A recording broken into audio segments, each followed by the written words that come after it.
छत्तीसगढ़ से शुरू हुई एक कहानी अब उत्तर प्रदेश के रामपुर तक चर्चा का विषय बन गई है। सोशल मीडिया पर हुई एक दोस्ती ने ऐसा मोड़ लिया कि मामला परिवार, पुलिस और समाज तक पहुंच गया। दो अलग अलग राज्यों से जुड़े इस मामले में कई सवाल उठे और लोगों की नज़रें इस मामले पर टिक गईं। आखिर ऐसी क्या बात हुई कि एक युवती अपने घर से दूर चली गई और फिर यह मामला इतना बड़ा बन गया? पुलिस की जांच, परिवार की चिंता और समाज की प्रतिक्रिया के बीच इस कहानी में कई अहम पहलू सामने आए। तो चलिए आगे बढ़ते हैं और आपको विस्तार से बताते हैं कि आखिर क्या है ये पूरा मामला। दरअसल छत्तीसगढ़ के दुर्ग जिले में भिलाई की रहने वाली अलीशा खातून की उम्र 21 साल है। फेसबुक पर उनकी दोस्ती रामपुर के जोगेंद्र सैनी से हो गई। जोगेंद्र 21 साल का है और सैनी नगर में रहता है। करीब 1.5 साल पहले दोनों की ऑनलाइन बातचीत शुरू हुई। धीरे धीरे बात आगे बढ़ने लगी और दोनों एक दूसरे को पसंद करने लगे। 10 मई 2026 को अलीशा अपने घर से निकलकर रामपुर चली आई। उसके परिवार को पता चला तो उन्होंने भिलाई के खुर्शीपार थाने में गुमशुदगी की शिकायत दर्ज कराई। छत्तीसगढ़ पुलिस उसे ढूंढ रही थी। 25 जून को पुलिस रामपुर पहुंची। अलीशा की मां परवीन बेगम और भाई मोहम्मद समीर भी पुलिस के साथ ही मौजूद थे। थाना खुर्शीपार के एसआई सुरेंद्र सिंह राजपूत भी उनके साथ थे। वे रामपुर के एसपी के दफ्तर गए। छत्तीसगढ़ पुलिस ने अलीशा की गुमशुदगी और बरामदगी की जानकारी दी। उन्होंने अलीशा को अपने साथ ले जाने की अनुमति मांगी, लेकिन इस बीच हिंदू संगठन को खबर लग गई। उनके पदाधिकारी भी एसपी के दफ्तर पहुंच गए। उन्होंने बताया कि अलीशा बालिग है और अपनी मर्जी से जोगेंद्र के साथ रहना चाहती है। एसपी ने पूरा मामला शहर कोतवाली पुलिस को सौंप दिया। कोतवाली पुलिस ने अलीशा का बयान दर्ज किया। उन्होंने पुष्टि की कि वह बालिग है। अलीशा ने साफ कहा कि वह जोगेंद्र के साथ रहना चाहती है। पुलिस ने उसके बयान को दर्ज कर लिया। 2 दिन पहले पंजाब नगर के शिव मंदिर में दोनों ने शादी कर ली। दोनों की शादी हिंदू रीति रिवाज से हुई। अलीशा ने अपना धर्म बदला और नया नाम अदिति रख लिया। अब वह जोगेंद्र सैनी की पत्नी है। विश्व हिंदू परिषद के जिला प्रमुख अविनाश पटेल ने कहा कि दोनों बालिग हैं। अलीशा ने परिवार के साथ जाने से साफ तौर पर इनकार कर दिया, इसलिए दोनों की शादी कराई गई।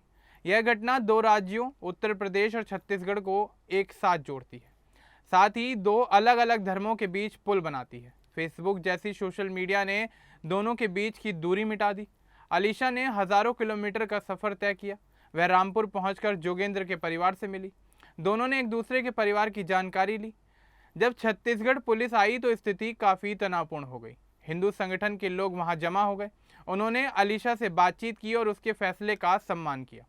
पुलिस ने कानून के अनुसार काम किया। बालिग व्यक्ति अपनी मर्जी से रह सकता है। अलीशा के बयान के आधार पर पुलिस ने उसे रोकने से इनकार कर दिया। शादी के बाद अलीशा ने हिंदू रीति रिवाज से अपना नाम बदल लिया। अब वह अदिति सैनी कहलाती है। इसके बाद अलीशा और जोगेंद्र ने अपनी नई जिंदगी की शुरुआत की। अलीशा का परिवार अभी भी उससे मिलने की कोशिश कर सकता है, लेकिन कानून उसके फैसले का सम्मान करता है। रामपुर पुलिस ने पूरा मामला शांतिपूर्ण तरीके से निपटाया। उन्होंने दोनों पक्षों की बात सुनी और सबूत देखे। यह कहानी सोशल मीडिया के प्रभाव को दिखाती है। दूर बैठे हुए लोग भी एक दूसरे से जुड़ सकते हैं। प्यार धर्म और राज्य की सीमा को नहीं मानता। हिंदू संगठन ने युवती की मदद की। उन्होंने शादी का आयोजन किया और कानूनी मदद भी दी। अलीशा के पूरे परिवार को काफ़ी गहरा झटका लगा। उन्होंने पुलिस के जरिए उसे वापस लाने की कोशिश की, लेकिन सफल नहीं हो पाए। एसपी दफ्तर में हुई बैठक महत्वपूर्ण थी। वहां सभी पक्ष मौजूद थे। फैसला अलीशा के बयान पर आधारित रहा। शिव मंदिर में अलीशा और जोगेंद्र की शादी काफ़ी सरल तरीके से हुई। दोनों ने वादे किए और रीति रिवाज पूरे किए। अब दोनों रामपुर में एक साथ रह रहे हैं। समाज में इस शादी की चर्चा हो रही है। कुछ लोग अलीशा और जोगेंद्र का समर्थन कर रहे हैं तो कुछ सवाल भी उठा रहे हैं। यह मामला अंतर धार्मिक विवाह की चुनौतियों को भी दिखाता है। परिवार की सहमति न होने पर ऐसी परिस्थितियां बन जाती हैं। फेसबुक पर शुरू हुई दोस्ती प्यार में बदली और अंत में बात शादी तक पहुंच गई। अलीशा ने नए नाम के साथ अपनी नई पहचान को अपनाया। जोगेंद्र का घर रामपुर शहर कोतवाली क्षेत्र के सैनी नगर में है। अलीशा वहीं पहुंची। छत्तीसगढ़ पुलिस को काफ़ी लंबा सफ़र तय करके रामपुर आना पड़ा। उन्होंने कानूनी प्रक्रिया को पूरा किया। हिंदू संगठन के लोग युवती की सुरक्षा के लिए वहां पहुंचे हुए थे।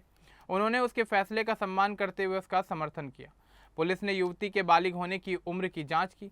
सभी दस्तावेज देखे गए और फिर बयान दर्ज किया गया। शादी के बाद दोनों की नई जिंदगी नई दिशा की ओर बढ़ रही है। वे एक दूसरे के साथ काफ़ी ज़्यादा खुश हैं। यह घटना युवाओं में सोशल मीडिया के इस्तेमाल को लेकर भी सोचने पर मजबूर करती है। परिवारों के बीच मतभेद होने पर कानून बालिग व्यक्ति के फैसले को प्राथमिकता देता है। रामपुर पुलिस ने सही तरीके से काम किया, तनाव बढ़ने नहीं दिया। अदिति अब नई संस्कृति और परिवार में शामिल हो गई हैं।